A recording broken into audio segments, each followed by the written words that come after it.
বাংলাকে পাশে নিয়ে মোহাম্মদ ইউনূস 7টা রাজ্য, ভারতবর্ষের 7টা রাজ্য, সেটাকে কাট অফ করে দেওয়ার একটা ইঙ্গিত দিচ্ছেন। তোর বাপের সমস্যাটা কই? তোকে যদি শক্তি থাকে তাহলে তোর আটকাবি।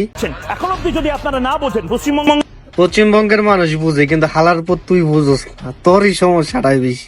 মানুষকে বলছি, মোহাম্মদ ইউনূস আবার বাদরামি শুরু করেছে, আবার বদমাশি শিখাস, বদমাশি তো তোরাই শিখাইছস। এখন ঠেলা সামলা, সমস্যা কই? বদমাইশি শুরু করেছে। সেই বদমাইশিটা কি সেটা একবার বাংলায় তর্জমা করে যেটা দাঁড়ায় সেটা আমি আপনাদেরকে শোনাতে। কি শোনাবি? শোনা, শুনাহি চল। 7 states of India, eastern part of India, called Seven Sisters. They are landlocked country. আরে শোনা, একদম জায়গা মতন বেড়া দিচ্ছে।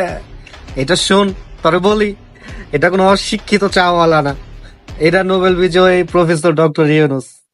তোর মনে রাখতে হবে এগুলা।